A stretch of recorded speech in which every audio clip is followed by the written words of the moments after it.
Hi hello வணக்கம். இது உங்கள் சிவி ஜோன். சொல்லரும் எப்படி இருக்கீங்க? இனி பற்றின தரமான சூப்பரான குக் வித் கோமாளி வர எனக்கு ரொம்ப பிடிக்க ஆரம்பிச்சிருச்சு. காரணம் என்ன அப்படின்னு பார்த்தீங்கன்னா, குக்ஸ் வந்துட்டு என்னதான் அப்படி இப்படின்னு பண்ணாலும் இந்த கோமாளியோட விஷயங்கள் பார்க்கறது ரொம்ப சூப்பராக இருக்கும்.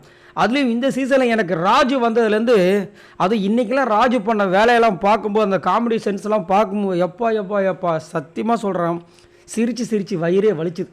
நீங்களாம் எல்லாம் கண்டிப்பாக வந்துட்டு பார்த்து என்ஜாய் பண்ணியிருப்பீங்கடா, மாற்று கருத்தே கிடையாது. யாரெல்லாம் பார்த்து என்ஜாய் பண்ணுன்னு சொல்லுங்கள்.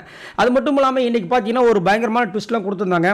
அதாவது பேஸ்கெட் அந்த கலரை வச்சு இன்டர்சேஞ்ச் பண்ணுற விஷயங்கள், அதுக்கப்புறம் வந்துட்டு அவங்க எடுத்த இன்க்ரீடியன்ஸை இன்னொரு குக்கு பண்ணணும், இன்னொரு குக்கு எடுத்த இன்க்ரீடியன்ஸை வச்சு இன்னொரு குக் பண்ணணும் அப்படின்ற மாதிரி மாற்றி கொடுத்து ஒரு வழி ஆக்கிட்டாங்க. பட் இருந்தாலும் நல்லா சூப்பரான சம்பவங்கள்லாம் பண்ணாங்க. அதில் பார்த்தீங்கன்னா நம்மளுடைய ஷபானா சூப்பராக வந்துட்டு பர்ஃபார்மன்ஸ் பண்ணி, போன வாரமும் செஃப் ஆஃப் தி வீக்கு, இந்த வாரமும் செஃப் ஆஃப் தி வீக்கு அட்டோ அப்படின்ற மாதிரி இருக்குது. ஏன்னா அதுக்கு முன்னாடி நாள் தான் வந்துட்டு கொஞ்சம் பிரச்சனையாகி போச்சு.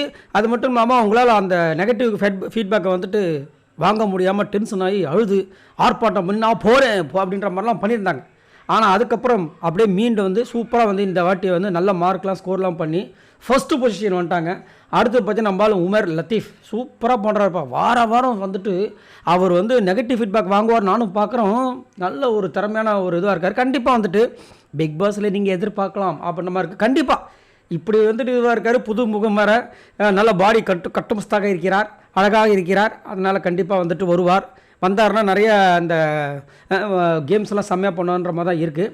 அடுத்தது பார்த்தீங்கன்னா நம்மளால ஜெயமோகன் ராஜு ஜெயமோகன் தேர்ட் பிளேஸில் வந்தாப்பில். லக்ஷ்மி ராமகிருஷ்ணன் மேம் பாவம், ஏன்னா ராஜு எடுத்த அந்த இன்க்ரீடியன்ஸ் வச்சு பண்ண முடியாமல் தத்தளிச்சு கடைசியில் ஃபோர்த் பிளேஸ் வந்துட்டாங்க. அதுக்கப்புறம் நந்தகுமாரும் ஃபோர்த் பிளேஸ் தான், 2 பேரும் ஒரே பாயிண்ட்ஸு. இதில் என்னென்னா 6வது பிளேஸ்க்கு பிரியாராமன் வந்துட்டாங்க. அவங்க மூஞ்சே சரியில்லை பாவம். ஏன்னா எப்பயுமே கோட்டடா, இது தங்கப்பாண்டி கோட்டடா, முத்துப்பாண்டி கோட்டடான்ற மாதிரி இருந்தவங்க அப்படியே சரிஞ்சு டமான்னு 6வது பிளேஸ்க்கு வந்தது தான் இப்போ ஒரு பெரிய இதுவாகிடுச்சு. அது மட்டும் இல்லாமல் இந்த லீடர்ஸ் போர்டு அதுலேயும் பார்த்தீங்கன்னா ஷபானா ஃபஸ்ட்டில் போயிட்டாங்க. ராஜு 3வது பிளேஸ் வந்துட்டார்.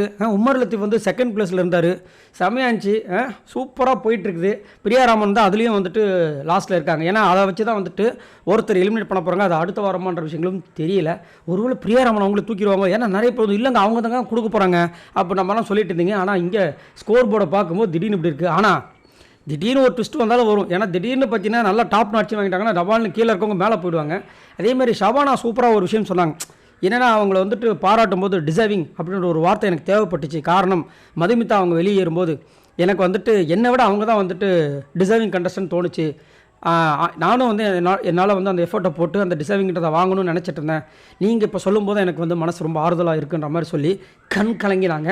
அது கண்டிப்பாக இந்த மாதிரி நம்ம ரொம்ப எதிர்பார்த்தப்போ போன வாட்டி அவங்களுக்கு போச்சு.